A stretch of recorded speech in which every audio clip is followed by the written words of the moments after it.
I do a lot of mixed media art and I go through a ton of gesso. And since I'm always looking for ways to save money, I thought other people probably are too. So I figured I would do a video showing you how to make your own gesso. So let's go and DIY our gesso.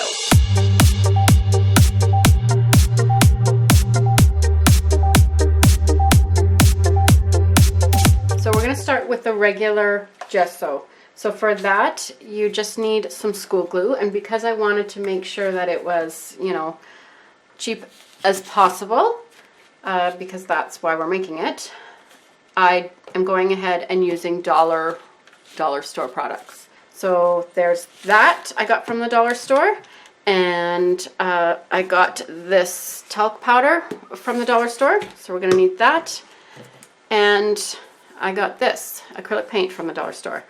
I don't paint with dollar store paint, but I got some for this video. So to start, you are going to need half a cup of school glue, and that is 4 ounces. So this right here is 4 ounces, so that works perfect. So let's just get this out. We're going to put it in here. Just empty as much of it as we can. And then you're going to need 2 ounces or a 1/4 cup of white acrylic paint. You don't have to use white acrylic paint, it's just that gesso is usually white, clear, or black. So if you're making black gesso, then go ahead and try it with the black paint. I've actually never done that. Maybe I'll have to try that. Okay, so I think we've got as much as we can out of here. You need 3 cups of the talc powder, baby powder, whatever. It just has to have talc in it. So 3 cups. This is 14 ounces, and 3 cups is 24 ounces. And it's going to be cloudy here, but that's okay.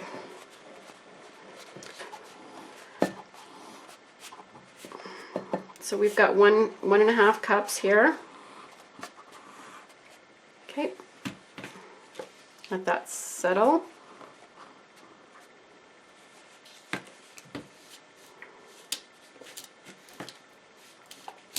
So you just want to let it settle a little bit because it does kind of poof up with the air in it, and then it kind of goes down a little bit. Okay, so there we go. We've got 1.5 cups. You might want to wear a dust mask for this. It gets a little bit crazy in here.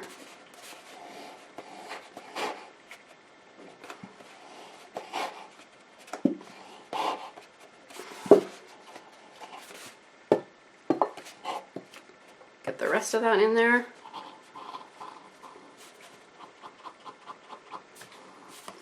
So I do suggest wearing a dust mask, just because, you know, this can be easily inhaled, and I mean, I guess if you're putting powder on after you get out of the bath or shower, you probably don't have a dust mask on. But this is a lot of powder here. And a little bit more. Oh, yeah, okay. So just put that in slowly.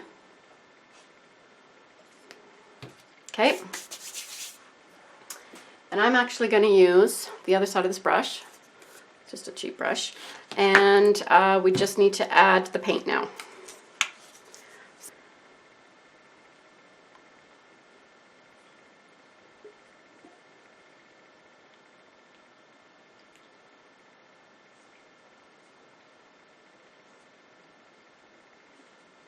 So that's probably good.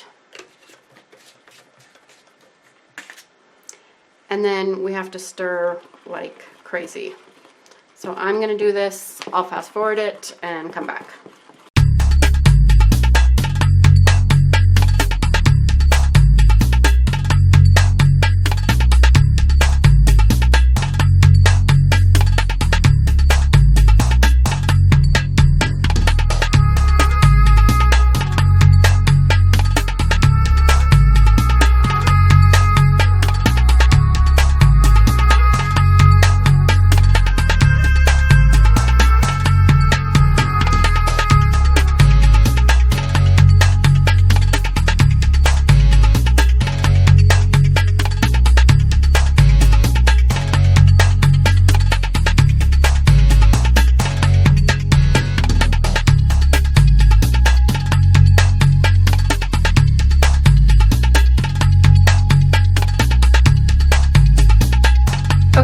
So I am done mixing this up, and I would say this is about the consistency I want it.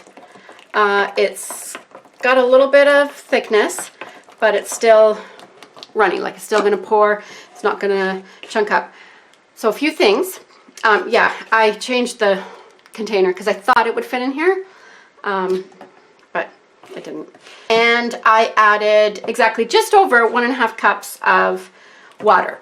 So I'm still gonna suggest to you that you just keep adding water a little bit at a time so that it can be the consistency you want, because you don't want to make it too runny and then it's like, oh, how do I fix this?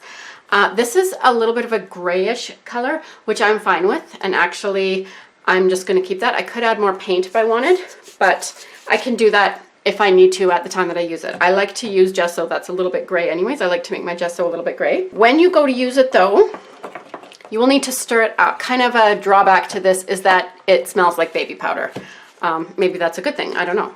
So I am just going to put it in this empty bottle. It's mostly empty. It has a little bit of gesso in there. I don't care that it mixes with the gesso that's already in there, and I'm just going to pour it in.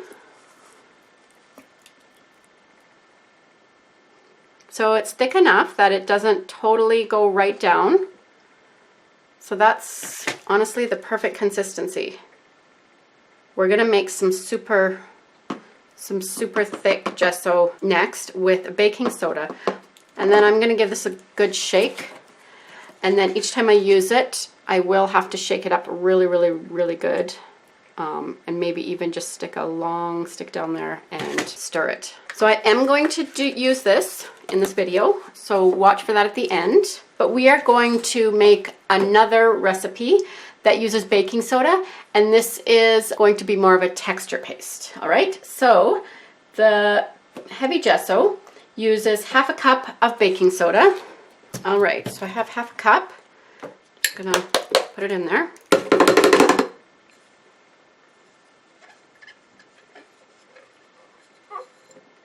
Just dig it out. It's kind of sticking in there a little bit.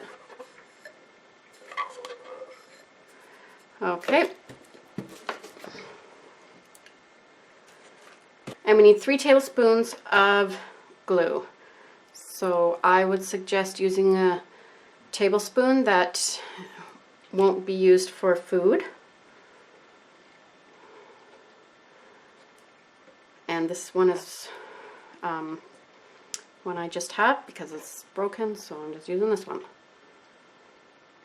So 2, so 3 tablespoons is 1.8 ounces if you need to do it in ounces, but it's not a perfect amount, like it's not an even amount, so, but it's 1.8 ounces. Okay, so let's put this to the side, and we need 2 tablespoons of white paint, so we might as well use the same spoon.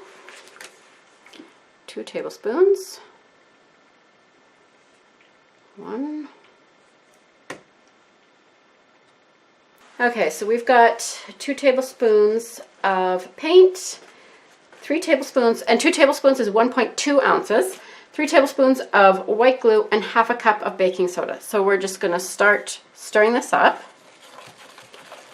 And this container, I think I mixed up the containers I wanted to use. This was the container that I was supposed to use for this one. Well, what can you do? So the other thing that you may have noticed, I also used my hands in the other one. So that's just kind of before it gets too runny, and you can just like really mix up that powder in there so that when you do add some more water, it can already be mixed up. Does that make any sense? At this point I wouldn't, because it's already too runny. So go ahead when it's still really thick, like almost like a dough, just like you would if you were making buns or kneading dough or whatever. Yeah, I got the containers mixed up. So then use your hands to really get that in there. So this is a really nice texture paint, or texture gesso. And it's really nice and white. So we're going to texture, we're going to do some modeling paste techniques with this. I'm just gonna get this, scrape that down there. And then I'm just gonna get a container for this.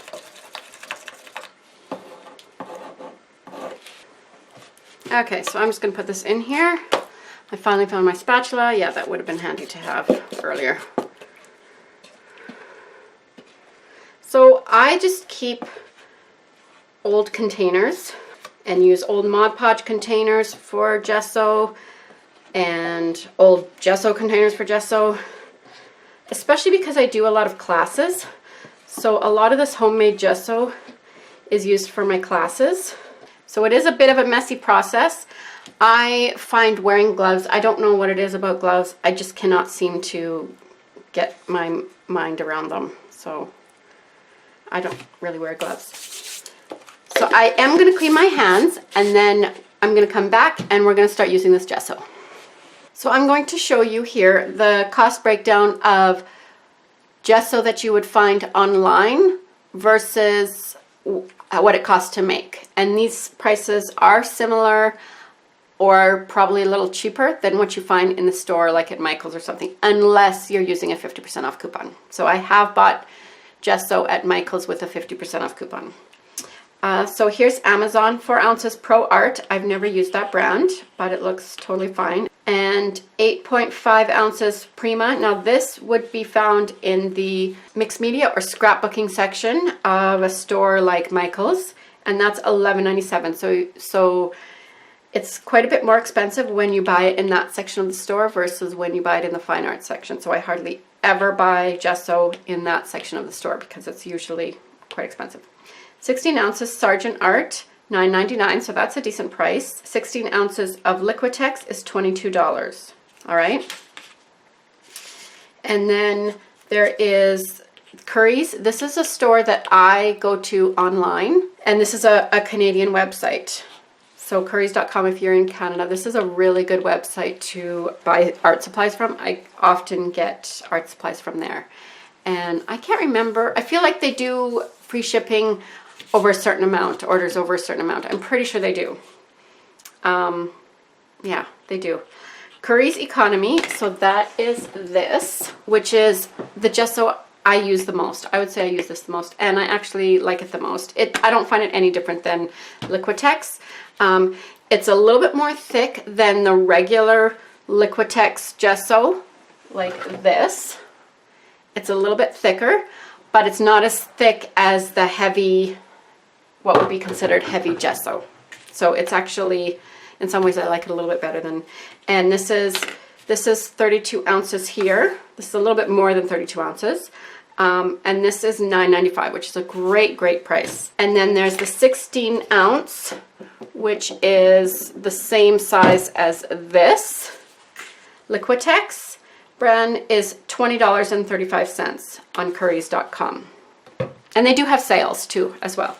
So now I'm going to tell you, now that you see the price of that and you can see what would be a good price, I would say this is a really good price here. And that's probably really good gesso. I've never tried it. I've only tried the Liquitex, Prima, and Curry's. But I would assume it's pretty, and I would have no trouble ordering it if I found it for a good deal. I would have no trouble ordering any of these because gesso is not that, you don't have to be that particular with it. Okay, so let's do the homemade gesso. So now, one thing before I do this is these are Canadian prices. So if you are in the US, this is actually going to be cheaper for you, okay? All these prices are going to be cheaper. This is Canadian dollars. I could convert it, but it'll change depending on what time, when you're watching this video. So if you're in the US, and most of my viewers are, then all these prices go down, okay? So homemade gesso, I bought my paint. This is Dollarstore Gesso, okay? So my paint was 50 cents, the amount of paint I used. The powder I used, the talc powder, was $2 worth that I used. Sorry, I hope you can read my writing. And the glue was $1.25. So that comes to $3.75, and that made 24 ounces. So compared to, what do we got here? 16 ounces here. 16 ounces here. We have Liquitex at $22. We have 24 ounces here at $3.75. This is probably the closest deal right here, and I'm sure there's websites in the States that you could get even better prices on. But even that, $9.95 compared to $3.75, you're still saving like a ton of money. So that just gives you a breakdown. And so it is worth it to use your own gesso, but you do want to remember it's not necessarily going to be the same quality. I would say use it for, like, I use my homemade gesso for my classes, for just putting a quick layer of gesso down on my canvases before I bring them for a class. And I'll use it if I'm just kind of doing a more mixed media, whatever. I don't use it in any of my fine art paintings. I don't use it in any of that. I use it in mixed media. I use it in like some abstract flower paintings that the gesso doesn't really matter too much. So you do go down. I'm going to be honest and say this isn't as good a quality when you make homemade gesso, at least with the recipe that I've made. So there you go. That's the breakdown. And so I think it's definitely worth it to make your own gesso and just choose where you use it. And then this gives you some ideas of where you can find some good gesso for a really good price. And of course, if you get a coupon, then, you know, that's even better. So we're back, and I've cleaned up my workspace, and we have 2 canvas boards here, and I have my regular gesso here and my texture gesso here. Okay, so these canvases, I think it's got a little dirty when we were moving, but it's fine. I just use them for demo purposes, and I'm covering them up anyways. So I'm not going to do an entire painting or anything, but I am going to demonstrate to you how it works on the canvas and how the paint sits on this homemade gesso. So lots of times when we make these products ourselves, you know, sometimes people are like, oh, all that work, like, is it really worth it? Well, it kind of depends on how much money you have.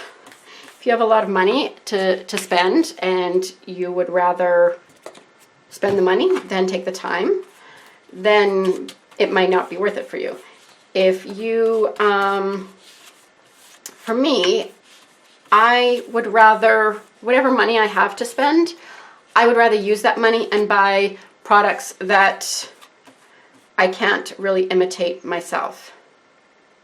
You know, like I'm not going to be able to make my own paints. I'm not going to make my own paints. And doesn't matter how many tutorials are out there, I'm never going to decide that I should make my own paints. It's just not going to happen. I'm not going to do it.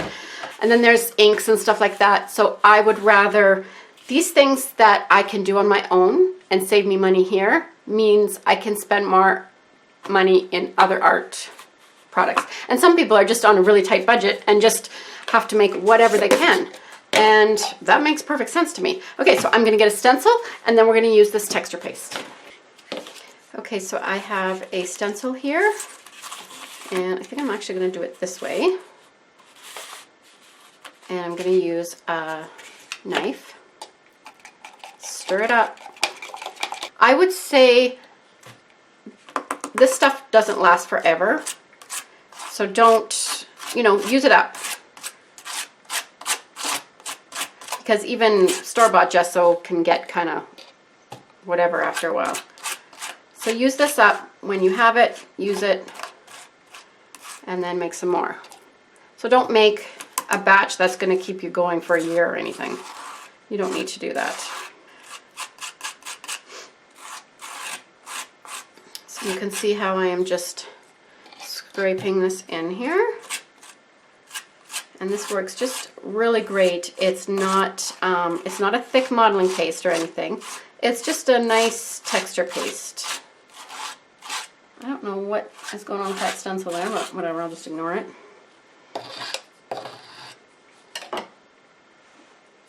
Okay.